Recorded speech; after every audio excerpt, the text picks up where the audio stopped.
थोड़ी आई है, लेकिन नेट रिपोर्ट कार्ड सक्सेसफुल रहा है। अब चलते हैं हमारे गेस्ट से जो है जुड़ते हैं अजीत मिश्रा रेलिगेयर ब्रोकिंग से। और नमस्कार, गुड आफ्टरनून अजीत। मार्केट बहुत स्ट्रांग लग रहा है, निफ्टी ले लीजिए, निफ्टी बैंक ले लीजिए, अब लगता है नए लेवल्स मार्केट तलाश रहे हैं। जिस तरह एक अच्छी मोमेंटम आरबीआई एमपीसी की मीट की तरफ से देख रही है, और अब जो है रिलायंस और जो हैवीवेट्स भी आ रहे हैं अपार्ट फ्रॉम बीएफएसआई प्लेयर्स। तो अजीत यहाँ पे तो है ऑफकोर्स बहुत अच्छी मोमेंटम दिख रही है बाजार में। अब ये कितना कंटिन्यू करेगा, क्या लेवल्स आते हैं? अभी कंसोलिडेशन 4 से 6 हफ्ते वाले अब कम हो रहे हैं, तो अब फ्रेश लॉन्ग्स दोनों जगह दिख रहे हैं, निफ्टी बैंक निफ्टी में भी। तो क्या सेटअप बनता है? Good afternoon Ajit. Good afternoon Sharad. देखिए, यहाँ पे 3 हफ्ते कंसोलिडेशन में हमने बिता दिया है और इस वीक की शुरुआत अच्छी हुई है। रीजन सिंपल है, बिकॉज बैंकिंग जो कि साइडलाइंस पे था पिछले करीब 1 महीने से अपने रिकॉर्ड हाइज के पास, लास्ट ट्रेडिंग सेशन में वहां पे एक आपको ब्रेकआउट देखने को मिला था 56,000 के ऊपर बैंकिंग इंडेक्स में। तो अब जिस तरीके से पोजीशनिंग है, आज थोड़ा सा गैप अप के बाद मार्केट कंसोलिडेशन का टोन जरूर पकड़ा हुआ है, बट मुझे लगता है कि ये कंसोलिडेशन जल्दी ही एंड होगा और ये जो रेंज बाउंड हम देख रहे थे मूव इंडेक्स में, वो एंड होके ग्रेजुअली करीब 25,500-600 तक के लेवल तक इंडेक्स अटेंड कर सकता है। तो डेफिनेटली ये बाय ऑन डिप्स मार्केट है। जब तक कि 24,600 होल्ड हो रहा है तब तक आपको बाय ऑन डिप्स को ही मेंटेन करके रखना है। और इंट्राडे की पॉइंट ऑफ व्यू से मेरे को लगता है थोड़ा शायद सबड्यूड ही रहेगा। तो अगर आपको इंट्राडे में 25,000, 25,050 का जोन मिलता है, कोई डिप बहुत अच्छी बाइंग अपॉर्चुनिटी हो सकती है। हाँ, 24,900 के स्टॉप लॉस के साथ 25,200 तक के टारगेट्स के लिए पोजिशनली डेफिनेटली आप करंट लेवल्स पे भी रख सकते हैं 24,900 के स्टॉप लॉस के साथ 25,200 से लेकर 25,500 तक के टारगेट्स के लिए। बैंकिंग की जैसे हमने बात की कि वहां पे फ्राइडे के दिन ही ब्रेकआउट आ गया था 56,000 के ऊपर, आज 57,000 के पास के लेवल हम वहां टेस्ट करने के बाद एक पॉज ले रहे हैं। मुझे लगता है कि यहाँ पे भी आपको बाय ऑन डिप्स को मेंटेन करना है। 56,000 आपका बेस बन गया है, ऊपर पे करीब 58,000 तक के लेवल्स एंटिसिपेटेड है कि आने वाले टाइम में आपको दिख जाएंगे। तो यहाँ पे भी कोई भी डिप मिलता है आपको इंट्राडे में 56,500, 700 का जोन, तो एक बाइंग अपॉर्चुनिटी की तरह देखिए 56,000 के स्टॉप लॉस के साथ 58,000 तक के टारगेट्स के लिए। जी बिल्कुल, एक बार रिपीट करा देते हैं इम्पोर्टेंट कॉल्स। खास करके निफ्टी की बात करें तो अजीत यहाँ पे जो कॉल्स आ रहे हैं 25,200, माफ करिएगा 25,500 के आ रहे, 25,200 to 500 और 24,900 जो स्टॉप लॉस रहने वाला है। और निफ्टी बैंक की बात करें तो फ्रेश ब्रेकआउट की स्ट्रैटेजी है बाय ऑन डिप्स की। 56,500 या 56,700 का टारगेट प्राइस है, स्टॉप लॉस है 56,000 का। आपके जो स्क्रीन पे है आपको ये दिख रहा है, टारगेट प्राइस 58,000 का, स्टॉप लॉस 56,500 का, बाई दोनों की। लेकिन अब चलिए अब लॉन्ग बिल्डअप वाले स्टॉक्स क्या उस पर नजर डालते हैं।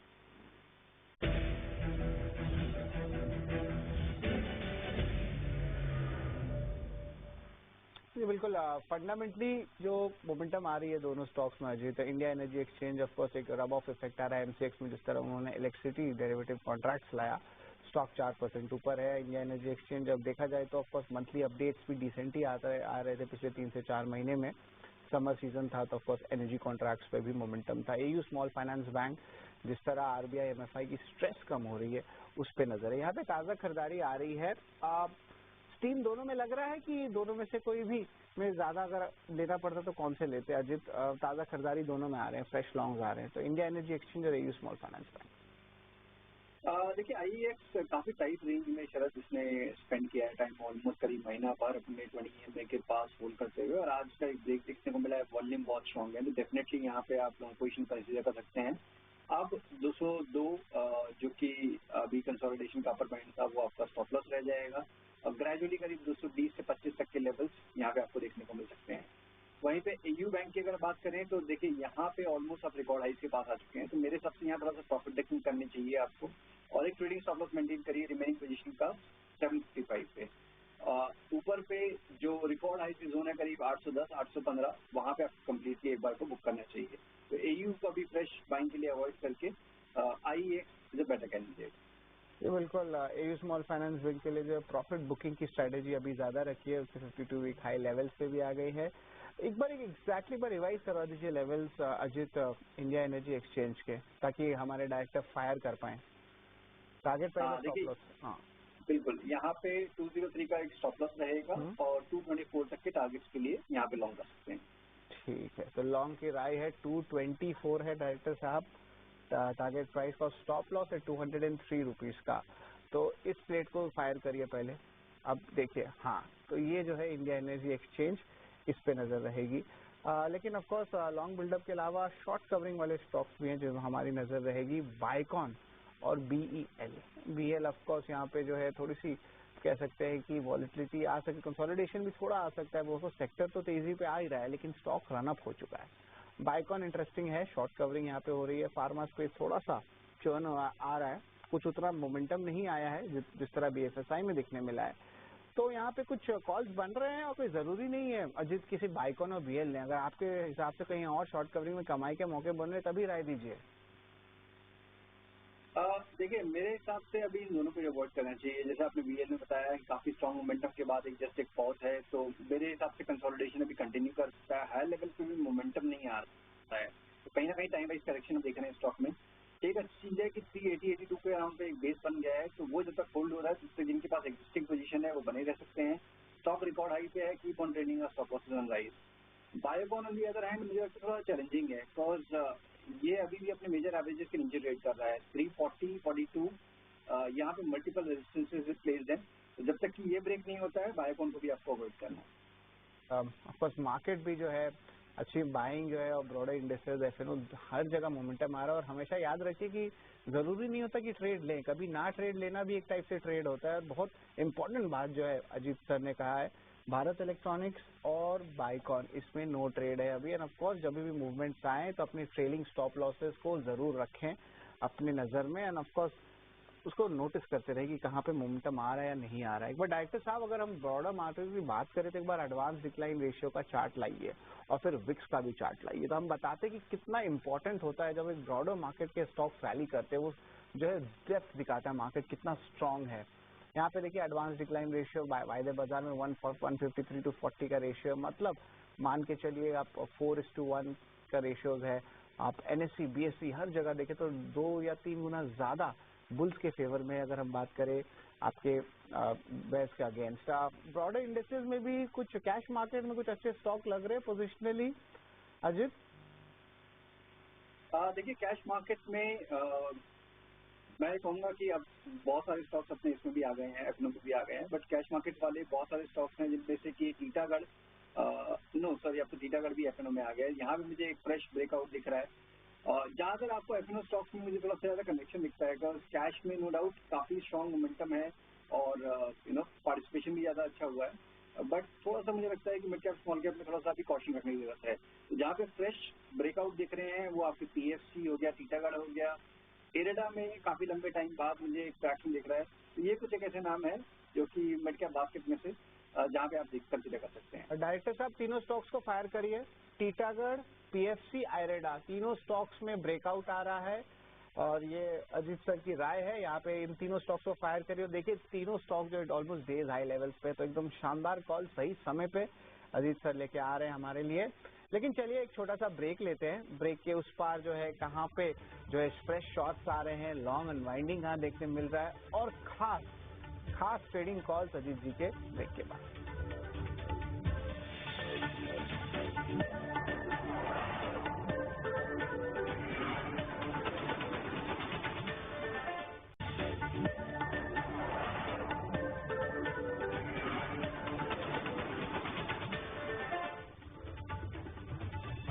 बिल्कुल आपका स्वागत है FNO जंक्शन में, और एक बार रिवाइज करा देते हैं कॉल्स। तो सबसे पहले अजीत के निफ्टी की बात करें तो 24,900 का स्टॉप लॉस है, और वही बात करें तो 25,200 से 500 में जो है एक लेवल दिया गया है जहां पे टारगेट प्राइस आ रहा है। ये आप क्लैरिटी आपको ले आते हैं ताकि इन इंपॉर्टेंट प्लेट्स को आप सेव करें और उसको शेयर भी करें अपने दोस्तों के साथ, ताकि पता रहे कि हमारे इंपॉर्टेंट गेस्ट के कॉल्स आ रहे हैं। निफ्टी बैंक की बात करें तो ऑफकोर्स फ्रेश ब्रेकआउट भी जो दिख सकता है, बाय ऑन डिप्स की है 58,000 का जो है टारगेट प्राइस, स्टॉप लॉस 56,500 का ये पोजिशनल कॉल है। एंड ऑफकोर्स अजीत जी अब जो है हम अपना अगले सेगमेंट में चलते हैं जहां पे फ्रेश सेलिंग देखने मिल रही है। कहां पे हो रही है बिकवाली?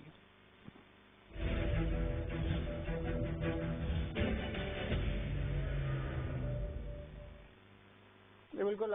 फ्रेश शॉर्ट्स में जो है 2 सेगमेंट के कंपनीज आए हैं। एक है ओबरॉय रियल्टी स्टॉक्स में हमने ऑलरेडी लास्ट वीक अच्छी मोमेंटम देख लिया। एक्चुअली लास्ट मंथ से चल रहा है अभी, लॉन्ग टर्म मंथली चार्ट देखे तो थोड़ा मुनाफा वसूली जरूर आ रहा है और ऑफकोर्स उसमें ओबरॉय रियल्टी सामने है। वही ब्लू स्टार की बात करें तो यहाँ पे भी जो है सेलिंग और इंटेंसिफाई हो गया। लास्ट वीक भी सेलिंग क्यूज देखने मिले थे, क्योंकि जिस तरह हम कह सकते कि मॉनसून प्री अराइवल आया और बहुत सारे कंपनीज अपनी कमेंट्री दी है कि इस बार जो रूम एसी की सेलिंग हुई है उतना स्ट्रांग नहीं हुआ ये जो करंट क्वार्टर है। तो ऑफकोर्स फंडामेंटल रीजंस तो हम बता दिए कहाँ पे मुनाफा वसूली हो रही है, लेकिन यहाँ पे ताज़ा बिकवाली में लगता है कि और फ्रेश शॉर्ट्स आ सकते हैं। ओबरॉय रियल्टी में शायद हमें ना दिखे उतना, बिकॉज रियल्टी में एक अच्छी अपमूव आ रही है, लेकिन ब्लू स्टार अभी सीजनली स्ट्रॉन्ग क्वार्टर तो है नहीं। तो क्या फ्रेश शॉर्ट्स और बन सकते हैं इस पे अजित? चलो देखिए, ब्लू स्टार में ऑलरेडी एक प्रॉफिट टेकिंग का फेज है। अगर आप देखेंगे तो लास्ट लेग जहाँ से की गिरावट शुरू हुई थी अप्रैल के एंड से, और करीब 2100 का जोन था, वहाँ से करीब 1550 तक के लेवल्स आ चुके हैं। स्टॉक अभी भी अपनी शॉर्ट टर्म एवरेज के नीचे ट्रेड कर रहा है, तो डेफिनेटली एक नेगेटिव है। बट मुझे लगता है कि 1525 ये इसका इमीडिएट सपोर्ट बन गया है, जहाँ पे इसने 3-4 बार अभी अटेम्प्ट किया था नीचे के लेवल पे, वहाँ से एक रिबाउंड आया है। तो जो शॉर्ट करना है उसके नीचे जब एक लेवल आपका ब्रेक हो जाए 1525 पर, तभी आप शॉर्ट करें, उससे पहले नहीं। और रिबाउंड के केस में एक बार को 1670-1700 का जोन आता है, वहाँ पे भी एक शॉर्टिंग अपॉर्चुनिटी मिल सकती है। तो करंट लेवल पे अभी कुछ नहीं करना है आपको वेट एंड वॉच करना है इन एग्जिस्टिंग लेवल्स का। ओवरऑल रियलिटी जैसा आपने बताया कि काफी स्ट्रॉन्ग ट्रैक्शन के बाद रियलिटी काउंटर्स में थोड़ा बहुत प्रॉफिट टेकिंग और डिक्लाइन दिख सकता है, विच इज नेचुरल। यहाँ पे मेरे हिसाब से 1850 के पास इनफैक्ट बाइंग अपॉर्चुनिटी बनेगी। अगर 50-60 रुपये अगर यहाँ से आपका और गिरता है तो वहाँ पे आपको बाइंग की अपॉर्चुनिटी देखनी चाहिए 1790 के स्टॉप लॉस के साथ 2050 तक के पोजीशन टारगेट्स के लिए। 1690 का स्टॉप लॉस, 2050 का जो है पोजिशनल टारगेट आ रहा है। ऑफकोर्स जो अट्रैक्टिवनेस है स्टॉक में 1850 के लेवल्स पे आता है ओबरॉय रियल्टी का, तो 2050 जो है टारगेट प्राइस है। एक बार डायरेक्टर साहब ओबरॉय रियल्टी के कॉल्स एक बार स्क्रीन पे ले आइए। तो यहाँ पे क्या दिखता है, स्टॉप लॉस ऑफ करेगा 1790 का है। और इम्पोर्टेंटली ब्लू स्टार पे अभी जो है शॉर्ट्स और आ सकते हैं, 1525 का सपोर्ट है, तो इस पे भी नजर जरूर रखेंगे। लेकिन ओबरॉय रियल्टी जो है अजीत की पिक है। लेकिन चलिए थोड़े लॉन्ग अनवाइंडिंग वाले शेयर्स भी जल्दी से बता देते हैं कि कहाँ पे जो है एक्शन दिख रहा है। यहाँ पे ABFRL और सिप्ला, डायरेक्टर साहब दोनों को स्क्रीन पे लाएं। ABFRL सिप्ला, यहाँ पे देखे तो लॉन्ग अनवाइंडिंग दिखने मिल रही है। ऑफकोर्स सिप्ला में जो है फ्लैटिशनेस आ गया है, ABFRL में भी नजर है। तो यहाँ पे कुछ ट्रेड बन रहा है या इसे छोड़ दे दोनों को अजित? देखिए शरद, यहाँ पे ABFRL में तो काफी ज्यादा पिटाई झेल चुका है। अभी लास्ट वीक की बात है अपना कि एक शार्प डिक्लाइन देखने को मिला था due to some block deal, और उसके बाद से ये स्टॉक एक काफी टाइट रेंज में अभी ट्रेड कर रहा है। तो मेरे हिसाब से यहाँ पे अंडर परफॉर्मेंस रह सकती है, बट फ्रेश शॉर्टिंग के लिए थोड़ा सा मुझे लगता है कि एक बार 80 के लेवल्स के पास अगर मिलता है तो मेरा स्टॉप लॉस टारगेट बेटर होगा। मीन करीब 85 का स्टॉप लॉस के साथ दोबारा 70 तक के टारगेट्स के लिए यहाँ पे शॉर्टिंग अपॉर्चुनिटी बन सकती है, but not the current level, थोड़ा सा बाउंस का वेट करें। और जो दूसरा नाम है आपके लिस्ट में सिप्ला का, सिप्ला देखिए मेरे को लग रहा है काफी स्टेबल है। इनफैक्ट ये अपने लॉन्ग टर्म एवरेजेस को रिक्लेम करने के बाद थोड़ा सा यहाँ पे पॉज ले रहा है, और इनफैक्ट हो सकता है कि शायद यहाँ से आपको एक अच्छी रिकवरी देखने को मिल जाए, जो कि स्टॉक करीब 1580 तक के लेवल्स ले जाए। तो सिप्ला में इनफैक्ट मेरे हिसाब से यहाँ पे लॉन्ग की आपको पोजिशनिंग देखनी चाहिए 1460 के स्टॉप लॉस के साथ। और स्टॉप लॉस 1460 है, क्या टारगेट प्राइस आ सकता है, क्या मोमेंटम आ सकता है यहाँ से? अभी 1506 पे है, टारगेट प्राइस क्या रहेगा सिप्ला का अजित? शरद, मुझे आपकी आवाज नहीं आ पा रही है अभी। अजित मेरी आवाज आ रही है आपको? अच्छा, आवाज नहीं आ रही है। तो चलिए एक बार डायरेक्टर साहब सिप्ला का चार्ट को जो है उस पर नजर डालते हैं कि 1 मंथ के चार्ट लाए, इस पे एक बार बात कर लेते हैं। तो यहाँ पे आपको सिप्ला में लॉन्ग की राय आई है। थोड़ी देर में जो है हमारी कनेक्शन भी आ जाएगी अजीत सर के साथ। स्टॉप लॉस 1460 का है। ऑफकोर्स ये लेवल्स देखे टेक्निकली भी तो 1550 1600 दिख रहा है स्क्रीन पे, ये नॉर्मल टेक्निकल एनालिसिस ही बता रहा है। तो ऑफकोर्स लॉन्ग एंड वाइंडिंग वाले स्टॉक्स भी हो गए हैं, और कुछ जो पिक्स है अजीत के वो भी हम थोड़ी देर सामने आपके रखेंगे। लेकिन डायरेक्टर साहब अभी एक बार मिड कैप और स्मॉल कैप 100 इंडेक्स दोनों को एक बार स्क्रीन पे लाएं, यहाँ पे दिखाए मोमेंटम कहाँ आ रहा है। तो ये देखेंगे कि ब्रॉडर इंडेक्सेस की भी तो बहुत एक अच्छी रैली देखने मिल रही है। लेकिन निफ्टी मिड कैप इंडेक्स एक महीने में 12% है, ये होता है स्ट्रेंथ बाजार का।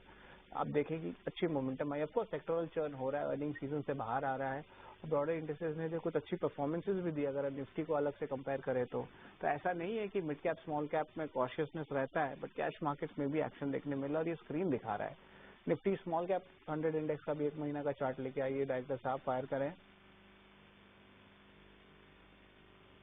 ये देखिए 17% ऊपर हो गया, तो इसमें भी बहुत एक अच्छी मोमेंटम देखने मिल रही है। हाँ, एक बार रिवाइज कर देते हैं अजीत मिश्रा के कॉल्स और फिर उनके जो टेक्निकल कॉल है उस पर भी हम नजर डालेंगे। सबसे पहले ऑफकोर्स निफ्टी की बात कर लेते हैं। 24,900 का स्टॉप लॉस आया है और जो रेंज है टारगेट प्राइस का अजीत सर के बेट का वो लगभग 25,200 से 500 का है। ये देखिए स्क्रीन पे जो है आपके नंबर्स आ गए हैं, बाय रेटिंग आया है। वही निफ्टी बैंक की बात करें तो 58,000 का पोजिशनल कॉल है, बाय रेटिंग का। स्टॉप लॉस देखिए 56,500 का है। लेकिन अब हम स्टॉक स्पेसिफिक भी रणनीति लेते हैं। ऑफकोर्स यहाँ पे जो है हम बात करेंगे इंडिया एनर्जी एक्सचेंज की, IEX, इसको स्क्रीन पे लाएं। स्टॉप लॉस 203 रुपए का है, टारगेट प्राइस 224 रुपए का, बाय रेटिंग दिया गया। एयू स्मॉल फाइनेंस बैंक में उन्होंने प्रॉफिट बुकिंग की राय दी है। कोई नए जो है ट्रेड नहीं होंगे बाइकॉन और BL में। टीटागढ़, PFC, आयरेडा, ये स्टॉक्स को जो एक बार फायर करिए, तीनों में ब्रेकआउट्स आए हैं। आयरेडा पहले फायर करिए और PFC, आयरेडा और टीटागढ़। और वही ओबरॉय रियल्टी की भी बात करते हैं जहाँ पे बाय रेटिंग आया है, टारगेट प्राइस है 2050 का, 1790 का स्टॉप लॉस है, 1850 पे इंपॉर्टेंट लेवल्स आ रहे हैं। ब्लू स्टार पे शॉर्टिंग की राय आई है, तो इस पे जो है ऑफकोर्स 1525 से लेवल्स का जो है आप कह सकते हैं वहाँ पे सपोर्ट आ रहा है कि आपको शॉर्ट लेवल्स कर सकते हैं। स्टॉक हालांकि अभी गिरावट पे है, मोमेंटम है। ABFRL पे भी शॉर्ट है, अगर 85 का स्टॉप लॉस है और 70 का जो है आप कह सकते हैं कि ओवरऑल टारगेट प्राइस है। सिप्ला रिकवरी हो रही है तो लॉन्ग्स में जो है राय जरूर रहेगी। लेकिन दो स्टॉक्स हैं जिसपे अजीत के पिक्स है। एक बार डायरेक्टर साहब दोनों स्टॉक्स को एक बार स्क्रीन पे लाएं कि इम्पोर्टेंटली कौन से पिक्स है अजीत के। सबसे पहले ऑफकोर्स हीरो मोटो है, अजीत मिश्रा की राय। और इसके अलावा जो दूसरा स्टॉक है देखिए हीरो मोटो का टारगेट प्राइस 4490 का है, बाय रेटिंग का है, स्टॉप लॉस 4240 का है। तो हीरो मोटो कॉप जो है अजीत मिश्रा का सबसे पहला पिक है। और उनके जो दूसरे पिक है उसको भी एक बार डायरेक्टर साहब स्क्रीन पे लाए, वो है इंटरग्लोब एविएशन। टेक्निकल एनालिस्ट अभी भी बुलिश हैं। आपको स्टॉक में अच्छी रनअप देखने मिली है, नंबर्स बहुत अच्छे आए हैं, 60% मार्केट शेयर है, फंडामेंटली तो बहुत स्ट्रॉन्ग कंपनी है। लेकिन यहाँ पे और बाइंग मोमेंटम आ सकती है। देखिए टारगेट प्राइस दिया है 5780 का, स्टॉप लॉस की बात करें तो 5500 का दिया है। तो ये पूरी इंपॉर्टेंट कॉल्स है जिसको आपकी नजर होनी चाहिए। एंड ऑफकोर्स और क्या क्या मोमेंटम आता है या कहाँ पे FNO में और कुछ सेगमेंट्स में जो है कुछ अच्छी कमाई के मौके बनते हैं, वो हम धीरे धीरे करके आपके पास लेके आते रहेंगे। इसके अलावा ऑफकोर्स जो है इंडिया विक्स के बारे में भी बात कर लेते हैं। तो इंडिया विक्स जो है ये भी एक इम्पोर्टेंट इंडिकेटर होता है। डायरेक्टर साहब एक बार इंडिया विक्स दिखाइए चार्ट पे। तो यहाँ पे दिखाएंगे कि यहाँ पे गिरावट आई है, 15 के नीचे आ गए। एक महीने में देखिए 32% गिर गया है। तो अब मार्केट की वॉलेटिलिटी भी कम हो रही है। तो चलिए आज के लिए बस इतना ही है। अजीत मिश्रा के इंपॉर्टेंट कॉल्स हमने बताया, इंडेक्स स्ट्रैटेजीज क्या है और बस रिलायंस पे भी जो है बात चर्चा की। लेकिन अब जो एक छोटा सा ब्रेक लेंगे, ब्रेक के बाद आगे और भी